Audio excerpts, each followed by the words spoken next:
Tonight, a win for public sector workers as an Ontario court strikes down Bill 124, calling it unconstitutional. We are ecstatic. This is a win for nurses and for all public sector workers. The controversial legislation limited wage increases for public sector employees. The court's decision today could cost the Ford government billions of dollars. We'll bring you all the reaction. And it's a crisis at this point. I don't know that we're reacting to it as if it was a crisis. After a number of recent violent incidents at Toronto schools, the TDSB is meeting with city and policing officials to come up with solutions to better protect our youth. Plus, it's going to take a lot of the smaller cases off of the plates of family physicians. A trip to the pharmacist might soon save you a trip to the doctor. Starting the beginning of next year, pharmacists in the province will be able to prescribe medication for minor ailments. Good evening. I'm Kelda Yoon. An Ontario court has struck down Bill 124, a law that limited wages for public sector workers. The judge ruling it unconstitutional. Now, it's a decision that could cost the province over $8 billion over the next 5 years. Dale Manukduk joins us live from Queen's Park to help break it all down. And Dale, this decision will have huge implications moving forward. Yeah, Kelda, not just forward, but potentially backwards as well. That $8.4 billion that it could cost the government over the next 5 years includes potentially $2.1 billion in retroactive payments to workers already affected by the bill. So let's talk about that bill for a second. Bill 124, also known as the Protecting a Sustainable Public Sector for Future Generations Act. It was passed in 2019, limiting wage increases at 1% per year for Ontario public service employees and broader public sector workers. Now, that impacts roughly 800,000 employees. So for today, they are celebrating. Victory. That was the feeling not just from the Ontario Federation of Labour, but from unions all over the province. After a years-long battle, Bill 124 was struck down today, eliminating wage increases capped at 1% for many public sector workers. This is a win for nurses and for all public sector workers whose rights have been trampled repeatedly by the Ford government. Thank you so much for all that you do. Unions representing government workers, teachers, nurses, and university faculty members argued that the law had taken away meaningful collective bargaining, thereby violating the Canadian Charter of Rights and Freedoms. Justice Marcus Conan said in his decision that the law infringes on the applicant's rights to freedom of association and collective bargaining, and that the province did not explain why it was necessary to infringe on constitutional rights to impose wage constraints. In a short statement, a spokesperson for the Attorney General says, "We are reviewing the decision. Our intention is to appeal." This is a government that keeps saying they want to build bridges, that they really want to have relationships with labor, that they're working for workers. To appeal this decision goes against that in its entirety. This comes just weeks after the province rescinded Bill 28, which legislated a contract on 55,000 education workers and made it illegal to strike, which CUPE did anyways with the support of labor unions across the country. Well, I think that it points to the fact that, contrary to what they say, they are not worker-friendly as a government, and they are very quick to restrict things like free collective bargaining. And it's just a pattern of actions that show exactly what it is they're about. Now, Kelda, you saw that short statement from the Attorney General's office. The province previously said that this move was meant to last about 3 years and help eliminate the deficit. A report from the Financial Accountability Office published in September said that it could save the government about $10 billion. Now, there is reaction pouring in from unions across the province. CUPE Ontario says that it was clear from the beginning that this law was unconstitutional. The Ontario Secondary School Teachers Federation, they chimed in saying that this validates workers' rights to free and fair bargaining. Now, the OSSTF, they are in current contract negotiations with the government, hoping to strike a new deal. So we'll see how this affects the bargaining process, Kelda. All right, thanks for all your work tonight. That's our Dale Manukduk live for us at Queen's Park tonight. Ontario's Green Party leader is asking the Integrity Commissioner to look into the Ford government's plans to open up the Greenbelt. Several parcels of land that could soon be turned into housing were bought by developers after the PC government came into power when development wasn't allowed. A Queen's Park reporter Lorenda Redekop has the latest. This doesn't pass the smell test. The Green Party leader says he sent a formal request to the province's Integrity Commissioner yesterday. Under the PC's housing plan, they'd allow development in several sections of the Greenbelt. Members of the De Gasperis family own multiple parcels of land that will open up. Some bought after Doug Ford took power. The Green Party leader wants an investigation into whether the Premier or the Housing Minister tipped anyone off with their Greenbelt plans or made the decision knowing who would benefit. This is protected land that's supposed to be protected in the public interest, and a handful of land speculators are going to make billions out of these decisions. He's also asking if any unregistered lobbying took place. In question period today, the NDP repeatedly asked whether the government gave a heads up to any landowners. Before it became public, yes or no? The plan is simple. We're going to add to have a net gain of over 2,000 acres to the Greenbelt. I asked the minister three very, very simple questions. It was a simple yes or no answer. The minister just seemed incapable of responding. He also didn't give a direct answer to reporters. We made it clear with the posting. We followed all of the procedures. And again, I'm the housing minister. I meet with a variety of people on housing all the time. The member for University Rosedale. The NDP have asked the Auditor General to investigate. The Liberal Party says it's looking into sending its own Integrity Commissioner request. It stinks. And the longer it goes, like a lot of things that stink, each day it stinks more. Though under the previous Liberal government, land was also removed from the Greenbelt multiple times. Modified. We didn't crack it open. So sometimes you have to do things around the edges. But what they're doing here is very clearly building where they don't need to build.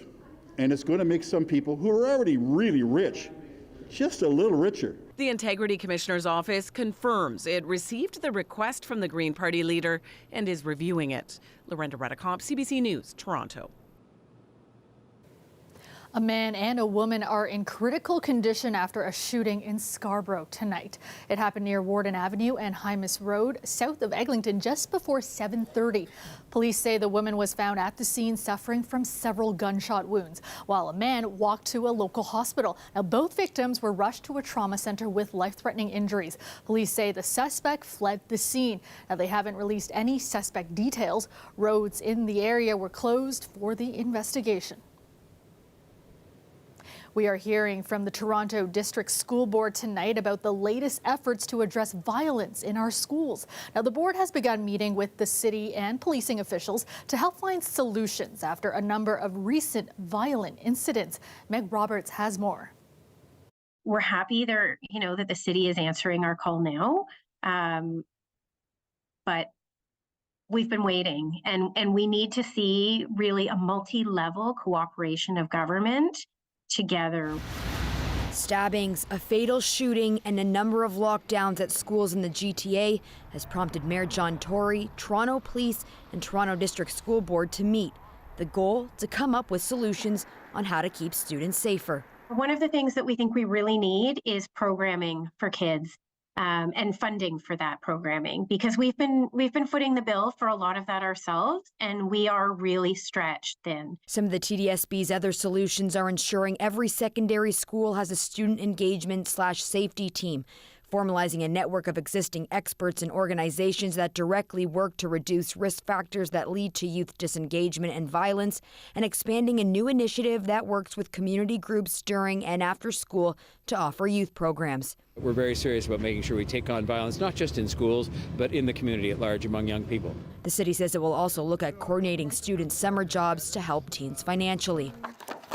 The Small-Mattu Birchmount Park Collegiate student says she's happy discussions are happening. A 17-year-old student was stabbed at Birchmount earlier this month, but she says parents are not being included in these conversations. We are feeling very left out of a conversation that's very important. These are our children. This is a school where this is one place that we should be comfortable that they're safe. She and some other parents have crafted their own recommendations to the board. It's a crisis at this point. I don't know that we're reacting to it as it is as if it was a crisis. The school board, police, and the city are planning on meeting again in the next 2 weeks. Meg Roberts, CBC News, Toronto. Let's go to meteorologist Colette Kennedy now. And Colette, the weather, as you mentioned last night, kind of all over the place. We have the rain overnight, then some mild temperatures, and then this cold front. Yeah, this forecast has everything but the kitchen sink essentially in it in terms of what we have for you, because the winds are going to be one factor and they will be strong. That's why we have the special weather statement of upgrades to wind warnings, quite plausible. With those winds, not just Wednesday, but through Wednesday night into Thursday, some of the gusts may exceed 80 kilometers an hour and over a wide area, especially out over the lakes, but not just there, and close to the lakeshore we'll have some of the strongest winds. So that's one factor, but coming in with this system is the wet weather too, and with the mild temperatures rising towards the morning hours, we're talking about rainfall. It does linger into tomorrow morning's commute, and then as the winds shift direction and the cold air filters in, the temperature will be falling into the afternoon, and we'll see rain changing over to some flurries for the city and some lake effect snows elsewhere. So all kinds of things coming at us. Overnight, yes, 8, but rising to 10, 11 degrees by morning, and then in the afternoon, 4 and coming down to freezing and a little below. So more on this coming up. All right, thanks so much, Colette. Metrolinx is postponing its plan to cut down 5 200-year-old trees at Osgoode Hall. Now, the trees were tentatively scheduled to come down on December 5th to allow work to start on the future Ontario Line subway stop at Queen and University. The Law Society has been asking Metrolinx to wait until the city received a review of alternative designs for the new station. Metrolinx says it now has a way to start archaeological work at the site before removing any trees. Well, starting January 1st, pharmacists in Ontario will be able to prescribe medication for minor ailments. This move aims to help alleviate some of the pressure on our healthcare system. But as Talia Ricci reports, details on how the process will work are still unclear. Hey, Michael. Soon, if you have a minor health issue, your local pharmacist may be able to save you a trip to the doctor. They'll be able to prescribe medications for 13 minor ailments, including pink eye, urinary tract infections, and allergic rashes. So if this works out according to plan, obviously it's going to take a lot of the smaller cases or the more simple issues off of the plates of family physicians. They're well trained in many other provinces. This has been in place for years. Alberta is an example. And so we have good evidence to show that actually it's a really effective way of treating certain conditions. Pharmacies are pretty broadly distributed and lots of Ontarians live very close to pharmacies. So it's a great access point. The Ontario government's goal is to alleviate the pressure on the healthcare system. But as the date draws closer, pharmacists like Kiro Masse are still waiting on the details of how exactly it'll work. Main challenges, number one, is staffing. Right now, there's a lot of shortage in pharmacists across Canada. Number two is the communication piece. There has to be a central way of communicating here in Ontario, at least, to convey to other healthcare practitioners for that patient what was prescribed and why. Another big question mark is whether the service will be covered through OHIP. We asked the Ministry of Health, and they said they'll have more to say on all of this soon. We're looking for coverage because it would be a very similar service to a physician or nurse practitioner doing it in another setting as an OHIP funded service. So we think it's really important in order to enable equitable access and accessible care for all Ontarians that this be funded in a similar way. While questions remain about what this will look like in terms of demand and operations in the new year, many pharmacy professionals hope this move sets the stage to explore more options in the future. So we look forward to being able to build off of this advanced scope. Talia Ricci, CBC News.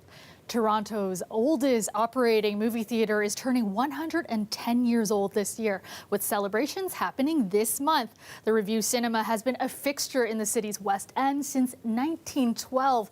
Now, through the decades, it has faced a lot of changes, but over a century later, it continues to thrive thanks to its unique programming and a devoted community of film lovers. I sat down with programming director Serena Whitney and chair of the Review Film Society, Grant Oyston, to talk about how they keep the audiences coming.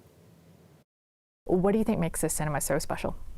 I mean, I think there's not many left, right? If you look back 100 years ago, there were dozens and dozens of independent cinemas all over the city, and there's been so much consolidation that it's a pretty unique experience in the city now, what we offer here at the Review, and certainly in the West End community. I think really it comes down to the evolution that we've experienced over the years.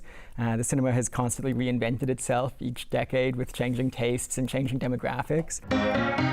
That's 110 years of changes. The Review first opened in 1912 as a first-run theater showing the latest films. It spent some time as a German cinema in the 60s before becoming an art house and repertory theater in 1972.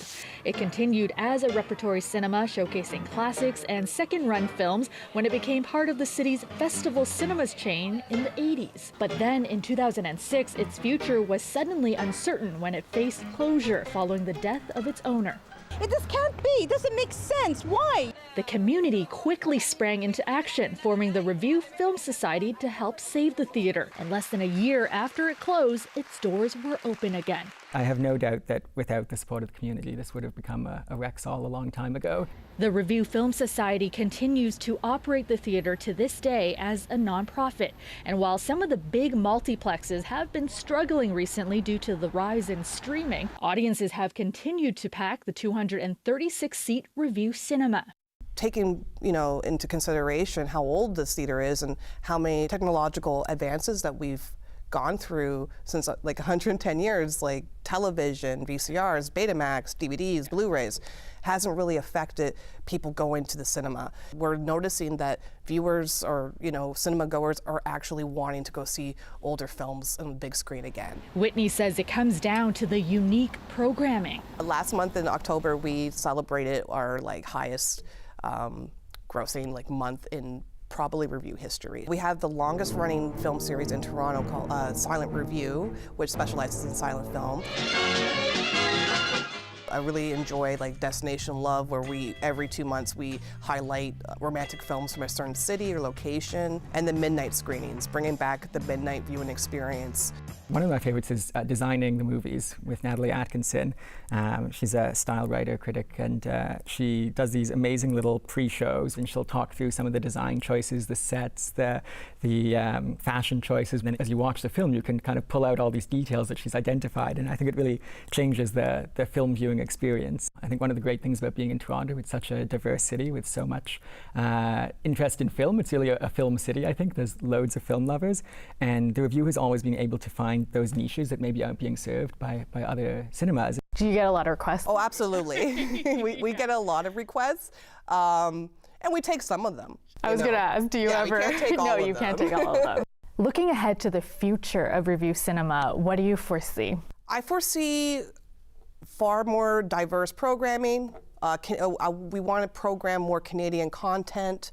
And just make everyone feel like they can see themselves on the big screen.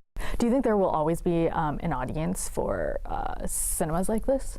I hope so. I think that the fundamental experience of going to the movies is so different from watching in your own home, in terms of being surrounded by the audience and hearing the oohs and ahs and the shocks of horror, and the big screen experience. Right? It's immersive in a way that most people's home theater can never aspire to be, and it's the idea of going out for a night, right, and treating yourself and your friends or your family to a night at the movies. So yeah, I hope that never changes.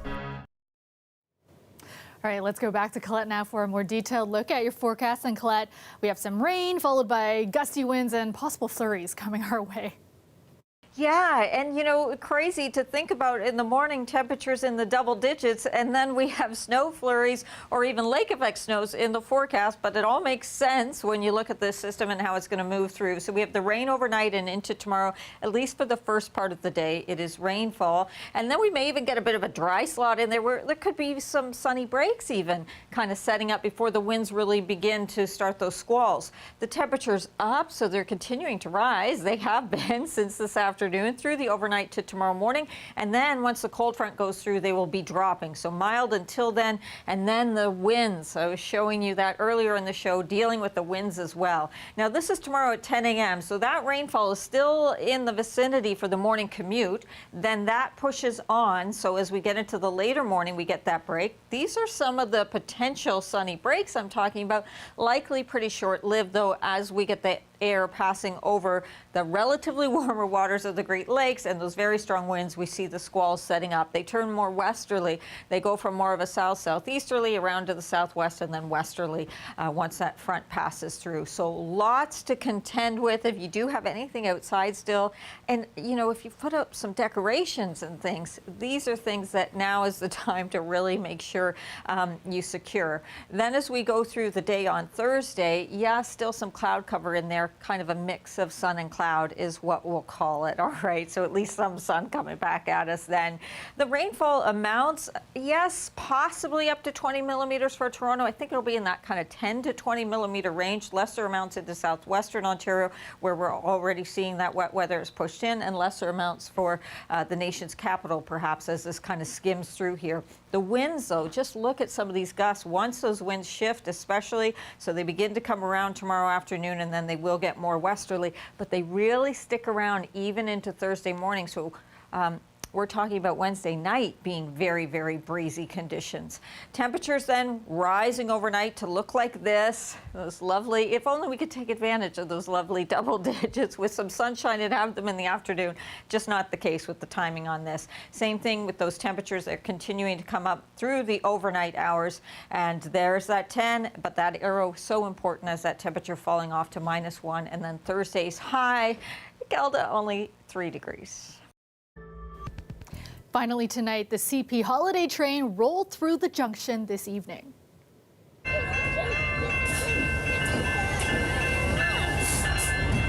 The train returning to the rails for the first time in 3 years after going virtual during the pandemic. Its purpose is, of course, to spread some holiday cheer, but also to raise money, food, and awareness for local food banks. Since the holiday train program launched in 1999, it has raised more than $21 million and collected 5 million pounds of food for community food banks across North America. And that is our show for you tonight. Thank you so much for watching. I will see you back here tomorrow night at 11. Have a great night, everyone.